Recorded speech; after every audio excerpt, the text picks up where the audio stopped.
Jadi untuk banding, beliau diberi kesempatan 3 hari untuk mengajukan kepada ketua sidang. Demikian. Dalam sidang R terbukti melakukan apa? Dan Ya. dalam persidangan dia terbukti melakukan apa? Yang bersangkutan ini yaitu contoh saya melakukan perbuatan tercela, yaitu perbuatan melakukan penembakan terhadap sekelompok orang yang lewat atau kelompok anak yang sedang menggunakan sepeda motor. PTDH. Kemudian untuk saat ini PTDH. yang bersangkutan sudah mendapat putusan dari sidang tersebut. Kalau untuk selanjutnya mungkin dilakukan penahanan atau mungkin seperti apa? Masih tetap dilanjutkan penahanannya. Di sidang kode etik kan ada pembelaan ya. Apa yang disampaikan oleh Aibda R ini ketika pembelaan? Itu nanti silakan nanti rekan-rekan bertanya kepada Bapak Kompolnas yang mengikuti sidang. Untuk statusnya berarti sudah tersangka ya Pak. Terus terkait proses hukum selanjutnya Pak. Saya lanjutkan ya, bukan hanya ini saja, saya informasikan bahwa hari ini sudah dilaksanakan gelar perkara terhadap kasus pidana terhadap Aibda R oleh Direktorat Kriminal Umum dan yang bersangkutan sudah dinaikkan statusnya menjadi tersangka. Demikian. Itu per hari ini ya Pak ya? Ya, per hari ini. Pak, boleh ditegaskan kembali putusannya seperti apa ya? PTDH. Ya. Pak, kalau alibi Polrestabes Semarang yang menyebut karena tawuran itu terbukti nggak di persidangan? Ya, nanti kita lihat bagaimana perkembangannya. Yang penting hari ini putusannya PTDH. Nanti pada saat proses sidang ulangi, pada saat proses penyidikan di Direktorat Kriminal Umum terhadap kasus pidana nanti akan bisa kita buka atau kita lihat bersama-sama. Pak, ini kan sidangnya terkesan tertutup ya, berbeda dengan apa kejadian yang di Solok ya, dibuka lebar-lebar proses PTDH ini atau proses kode etik ini. Kenapa di Polda Jateng sangat tertutup, kemudian tadi sempat ada semacam apa ya, penyelamatan lah terhadap Aibda Rofik supaya tidak terekam kamera wartawan. Tanggapannya seperti apa? Itu nanti Pak Kompolnas yang akan menyampaikan. Lah harus dari polisi Pak, ini kan di polisi Pak. Ya, silakan nanti tanyakan kepada Kompolnas karena tadi yang mengikuti beliau dari Kompolnas. Untuk saat ini silakan rekan-rekan bisa bertanya ke beliau. Terima kasih.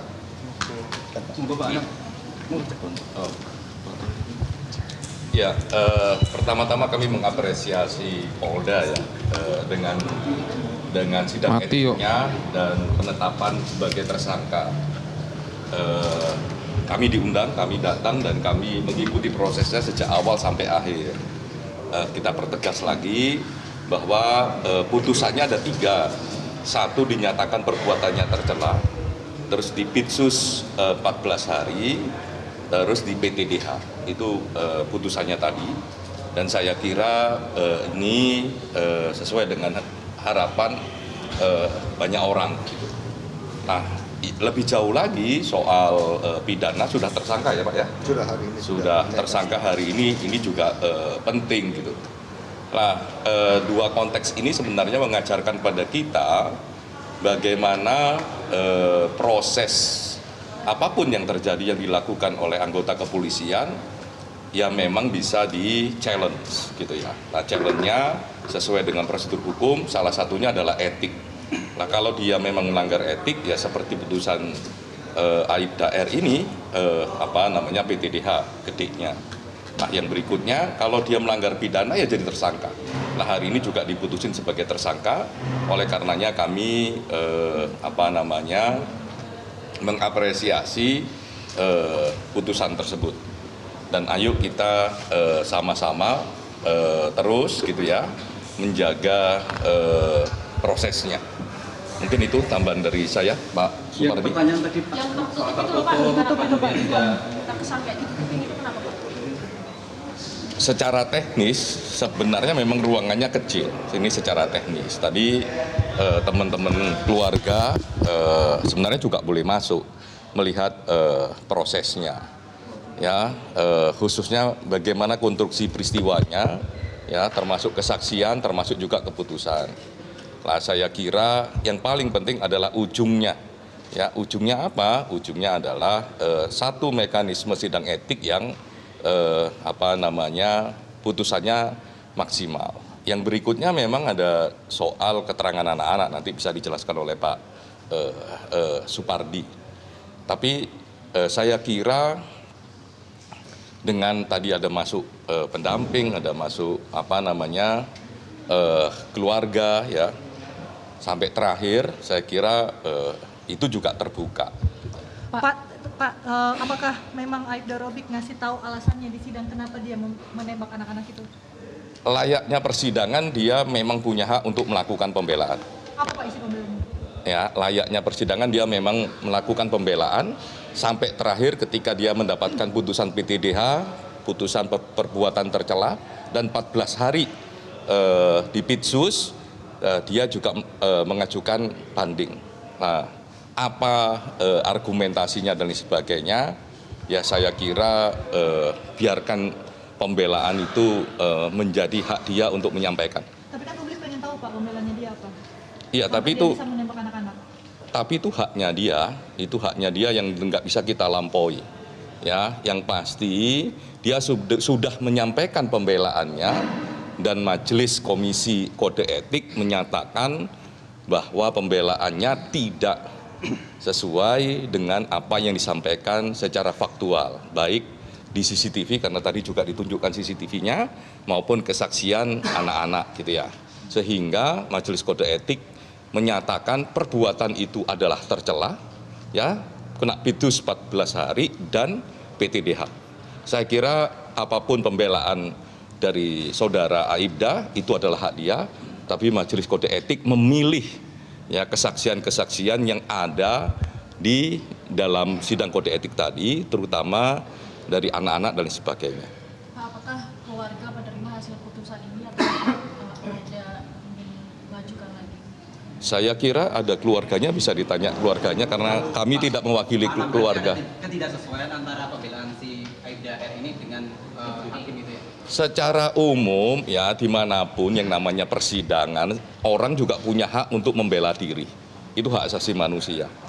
Ya, lah dia sudah membela dirinya dengan maksimal. Lah tapi kan Majelis Kode Etiknya ya memilih argumentasi dan fakta-fakta yang lain. Nah itu juga harus kita hormati.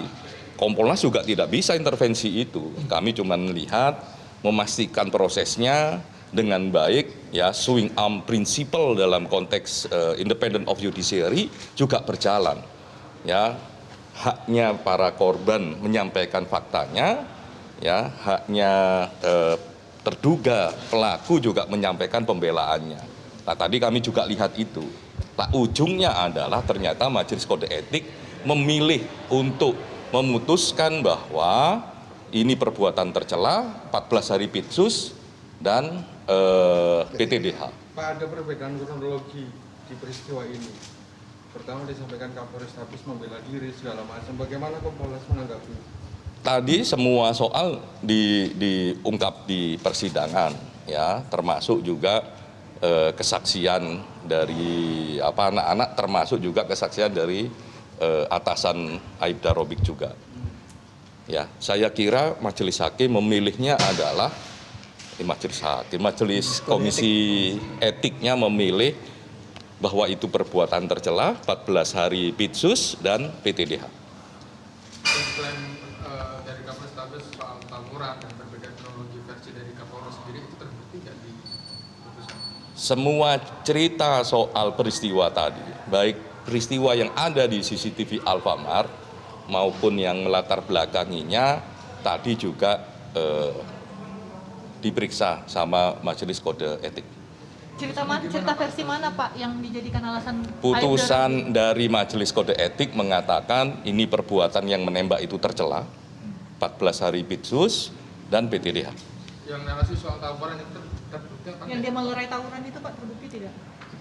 CCTV yang juga beredar ya di publik, terutama juga pasca di Komisi 3 tadi juga diuji dalam sidang etik tersebut. Saya kira sebagai satu proses untuk menguji substansi tadi berjalan sangat baik. Terutama juga dilihat oleh anak-anak, oh ini begini itu menurut kami itu dalam konteks independent of judiciary itu memenuhi unsurnya. Yang paling memberatkan berarti buktinya CCTV kan ya? Yang apapun ya, mau yang paling memberatkan dan sebagainya, yang pasti tidak hanya CCTV yang jadikan rujukan, tapi kesaksian beberapa anak itu jadi rujukan. Pak, dia itu lulus psikologi nggak sih Pak untuk senpi si Robik ini? Mau jawab? Lanjut aja. Oh. Tanggung. Oke, kalau penjelasan tadi sebenarnya sudah lama ini dijelaskan kalau lulus gitu ya. Tapi kan soal senpi ini kan tidak hanya soal lulus dan tidak lulus tes psikologinya, lebih kompleks lagi. Ya ini soal paradigma bagaimana kita penggunaan senjata dalam konteks civilian action gitu. Kan itu kan berbeda dengan soal-soal yang lain. Nah ini yang secara umum nggak hanya kasus ini, kami juga mendorong satu saran kebijakan kepada Pak Presiden, karena Kompolnas ini laporannya kepada Pak Presiden, itu untuk melakukan satu upaya pendekatan penggunaan senjata yang jauh lebih humanis. Ya termasuk misalnya non-lethal weapon, lethal weapon jadi non-lethal weapon. Gampangannya begini. Kalau ngadepin huru-hara misalnya ya pakainya jangan pakai senjata mematikan, misalnya cukup pakai teaser misalnya. Nah, teaser itu bisa kejut atau bisa pakai bius gitu ya, sehingga memang tidak mematikan. Tapi kan itu udah wacana lama Pak. Dengan kejadian ini apa jadi bisa diwujudkan? Apapun itu wacananya ya, mau lama kayak mau baru ya, yang pasti ayo ini menjadi tanggung jawab kita bersama-sama untuk mendorong itu agar terwujud. Sebenarnya penggunaan teaser itu di beberapa kepolisian dipakai walaupun belum maksimal karena memang harganya juga mahal. Artinya akan ada evaluasi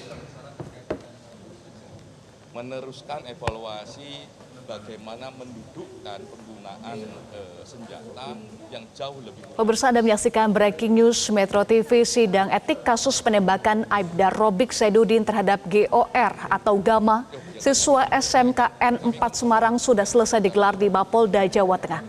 Putusan sidang etik yakni Robik Zainuddin dinyatakan melakukan tindakan tercela, 14 hari pitsus dan dilakukan PTDH atau pemberhentian dengan tidak hormat terhadap Robik Zainuddin. Majelis Sidang Kode Etik menolak seluruh pembelaan Robik. Selain etik, untuk perkembangan status hukum Aibda Robik juga sudah ditetapkan sebagai tersangka dalam kasus penembakan terhadap Gama. Sidang dihadiri oleh keluarga Gama dan Kompolnas. Sementara tadi dalam konferensi pers, anggota Kompolnas Khoirul Anam menyatakan Kompolnas mengapresiasi putusan Sidang Kode Etik dan perkembangan proses hukum terhadap Aibda Robik yang saat ini sudah ditetapkan sebagai tersangka penembakan Gama siswa SMK di Jawa Tengah. Pak Polres, siap izin Ketua. Pada kesempatan ini kami jelajahi cara baru mendapatkan informasi. Download Metro TV Extend sekarang.